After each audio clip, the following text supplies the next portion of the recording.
परिचय। त्योहार का अर्थ है किसी दिन भोज देना और उत्सव मनाना।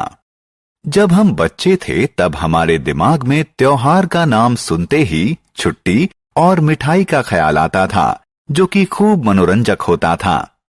भारत विभिन्न धर्मों का देश होने के कारण यहाँ बहुत से त्योहार होते हैं। आइए इस पाठ में भारत में मनाए जाने वाले विभिन्न त्योहारों के बारे में जानें। आओ सीखें। त्योहार के बारे में बताना। राष्ट्रीय, धार्मिक और फसलीय त्योहार के बीच विभेद करना। राष्ट्रीय, धार्मिक और फसलीय त्योहारों की विशेषताएं बताना।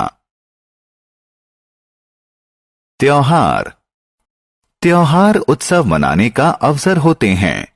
कुछ त्योहार एक दिन चलते हैं और कुछ कई दिन या हफ्ते भर भी चलते हैं। त्योहार का समय खुशी का समय होता है। त्योहार के दौरान हम अपने घरों को साफ करते हैं और सजाते हैं, नए कपड़े पहनते हैं, भगवान की प्रार्थना करते हैं, दोस्तों और रिश्तेदारों को उपहार देते हैं, स्वादिष्ट भोजन का आनंद लेते हैं। त्योहारों को मुख्यतः 3 श्रेणियों में बांटा जा सकता है। राष्ट्रीय त्योहार, धार्मिक त्योहार, फसलीय त्योहार। राष्ट्रीय त्योहार। राष्ट्रीय त्योहार पूरे राष्ट्र द्वारा मनाए जाते हैं। भारत में बहुत उत्साह के साथ मनाए जाने वाले कुछ राष्ट्रीय त्योहार हैं। स्वतंत्रता दिवस, गणतंत्र दिवस, गांधी जयंती और बाल दिवस। हम प्रत्येक वर्ष 26 जनवरी को गणतंत्र दिवस मनाते हैं। इसी दिन भारत का संविधान लागू हुआ था। स्वतंत्रता दिवस प्रत्येक वर्ष 15 अगस्त को मनाया जाता है। इस दिन भारत को अंग्रेजों से आजादी मिली थी।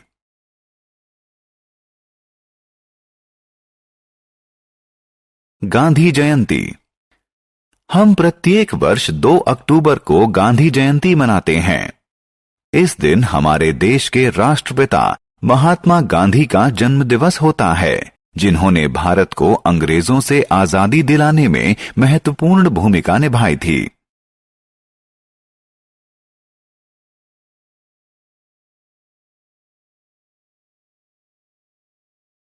बाल दिवस। भारत के प्रथम प्रधानमंत्री पंडित जवाहरलाल नेहरू का जन्म 14 नवंबर को हुआ था। वो बच्चों को बहुत प्यार करते थे और बच्चे उन्हें प्यार से चाचा नेहरू कहते थे। इसलिए बच्चों के प्रति उनके अनुराग को याद करने के लिए उनके जन्म दिवस को बाल दिवस के रूप में मनाया जाता है। धार्मिक त्योहार। धार्मिक त्योहार हमारे देवी देवताओं की पूजा करने के लिए मनाए जाते हैं। ये प्रत्येक धर्म के अनुसार अलग अलग होते हैं। दशहरा, दिवाली, ईद उल फित्र, रक्षाबंधन और गुरुपूर्व कुछ महत्वपूर्ण धार्मिक त्योहार हैं।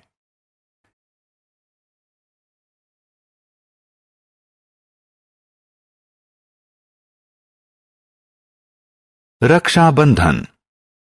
रक्षाबंधन हिंदुओं द्वारा मनाए जाने वाला एक त्योहार है।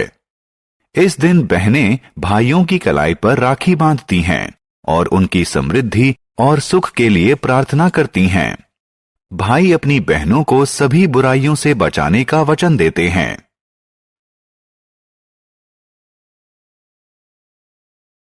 दशहरा। दशहरा एक अन्य हिंदू त्योहार है। यह अच्छाई की बुराई पर जीत का प्रतीक है। ऐसी मान्यता है कि इसी दिन भगवान राम ने रावण का वध किया था। इस दिन लोग शाम को एक बड़े मैदान में एकत्रित होकर रावण, उसके भाई कुंभकर्ण और पुत्र मेघनाद के पुतले जलाते हैं।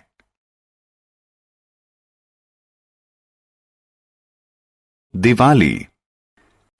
दिवाली भी एक हिंदू त्योहार है। दिवाली का अर्थ होता है दियों की पंक्ति। हिंदुओं की मान्यता है कि भगवान राम 14 साल के वनवास के बाद इसी दिन अयोध्या लौटे थे। हिंदू दिवाली के दिन देवी लक्ष्मी की पूजा करते हैं और उनसे आशीर्वाद मांगते हैं। वे अपने दोस्तों और रिश्तेदारों के साथ मिठाइयों का आदान प्रदान करते हैं। वे रात को पटाखे छोड़ते हैं और मजा लेते हैं।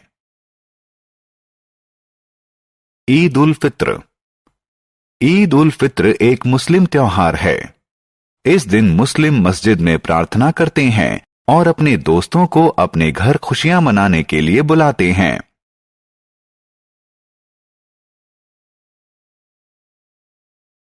गुरु पर्व। गुरु पर्व सिखों द्वारा मनाया जाता है।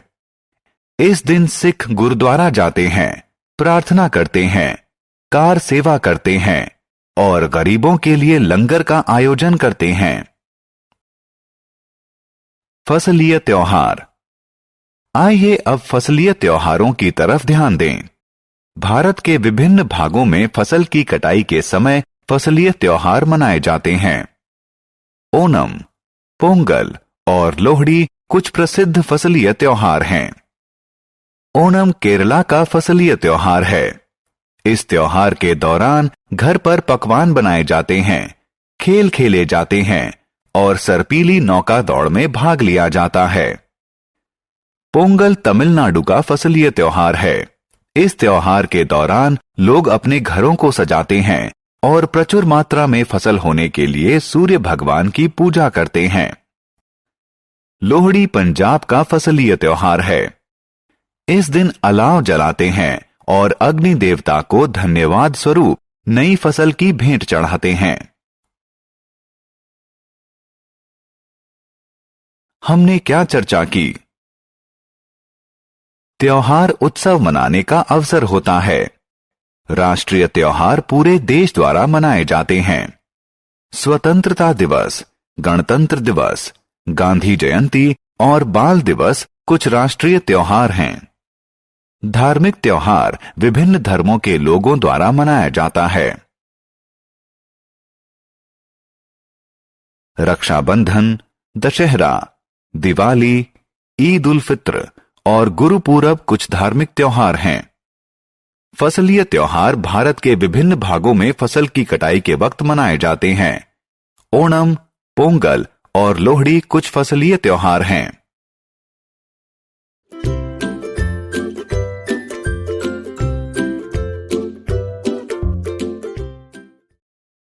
परिचय। यह शरद ऋतु की एक सुहानी शाम है। रश्मि अपने बगीचे में टहल रही है। अचानक वह अपने दाहिने गाल पर कुछ चुभन सी महसूस करती है। उसकी पहली प्रतिक्रिया यह है कि वो अपने गाल पर एक चांटा मारती है। जैसे ही वो हाथ हटाती है तो उसे एक मधुमक्खी जमीन पर मरी हुई मिलती है। रश्मि को बहुत ज्यादा दर्द हो रहा है। वह डॉक्टर के पास चिकित्सीय सहायता लेने के लिए भागती है। अभी आपने बाहरी प्रभाव के लिए रश्मि की पहली प्रतिक्रिया देखी। इस अध्याय में आप सजीव वस्तुओं तथा उनकी विशेषताओं के बारे में और अधिक जानेंगे। आओ सीखें। सजीव व निर्जीव वस्तुओं के बीच अंतर करना, श्वसन, वृद्धि, उद्दीपन और प्रतिक्रिया, जनन और प्रकाश संश्लेषण को परिभाषित करना, शाकाहारी, मांसाहारी तथा सर्वाहारी के बीच अंतर करना। सजीव वस्तुएं। सजीव वस्तुएं निम्न क्रिया करती हैं: सांस लेना, गति, वृद्धि और जनन। सजीव वस्तुओं में संवेदना होती है। वे भोजन खाते हैं और व्यर्थ पदार्थों को निकाल देते हैं। निर्जीव वस्तुएं। निर्जीव वस्तुएं निम्न क्रियाएं नहीं करती हैं: सांस लेना, वृद्धि और जनन। उनमें संवेदना भी नहीं होती है। कुछ निर्जीव वस्तुएं प्राकृतिक होती हैं। उदाहरण के लिए पत्थर, सोना आदि। कुछ निर्जीव वस्तुएं सजीव वस्तुओं से प्राप्त की जाती हैं, जैसे शहद, रेशम आदि।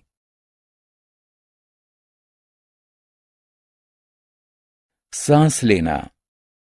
सभी सजीव वस्तुएं सांस लेती हैं। सांस लेने की प्रक्रिया में दो चरण पाए जाते हैं।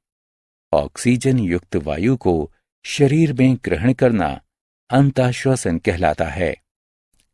कार्बन डाइऑक्साइड युक्त वायु को शरीर से त्यागना बाह्य श्वसन कहलाता है। श्वसन। भोजन से हमें ऊर्जा प्राप्त होती है। भोजन द्वारा हमारे शरीर को ऊर्जा प्रदान करने की प्रक्रिया श्वसन कहलाती है। ऑक्सीजन श्वसन में सहायता करती है। श्वसन की प्रक्रिया में कार्बन डाइऑक्साइड निकलती है।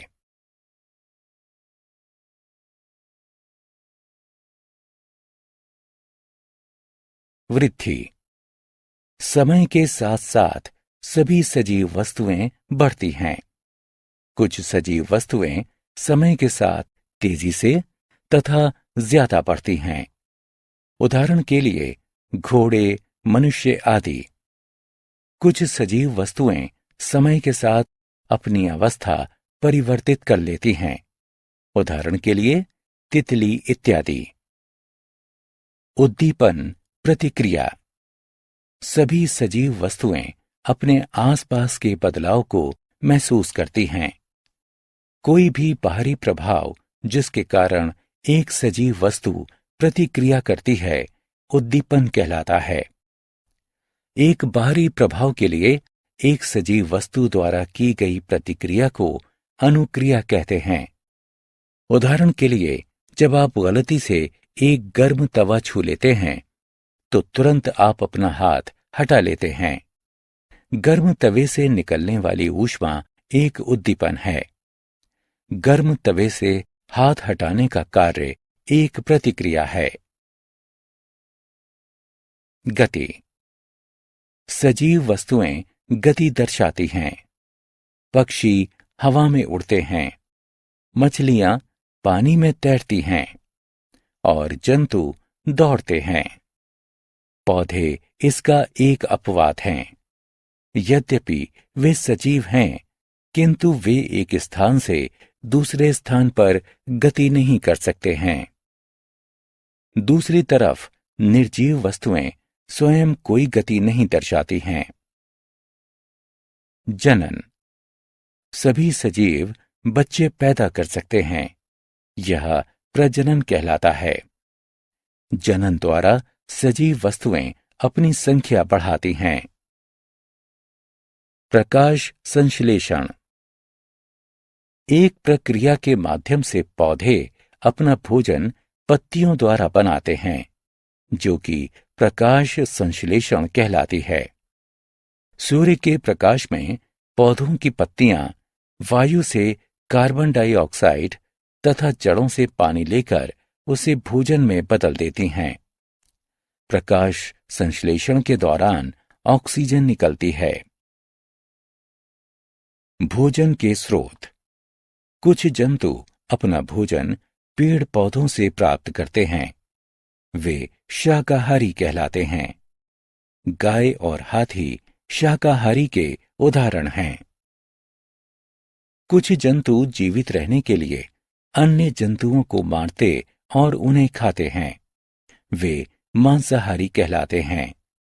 चीता मांसाहारी का एक उदाहरण है। कुछ जंतु पेड़ पौधों तथा जंतुओं दोनों से ही अपना भोजन प्राप्त करते हैं। वे सर्वाहारी कहलाते हैं।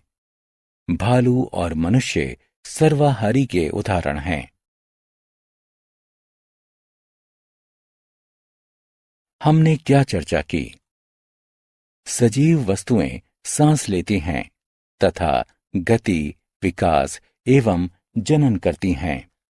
सजीवों में भोजन द्वारा ऊर्जा प्राप्त करने की प्रक्रिया को श्वसन कहते हैं। प्रकाश संश्लेषण की क्रिया द्वारा पेड़ पौधे अपना भोजन पत्तियों से बनाते हैं। सजीव वस्तुएं बाह्य उद्दीपन के प्रति प्रतिक्रिया करती हैं। जनन के द्वारा सजीव अपनी संख्या बढ़ाते हैं।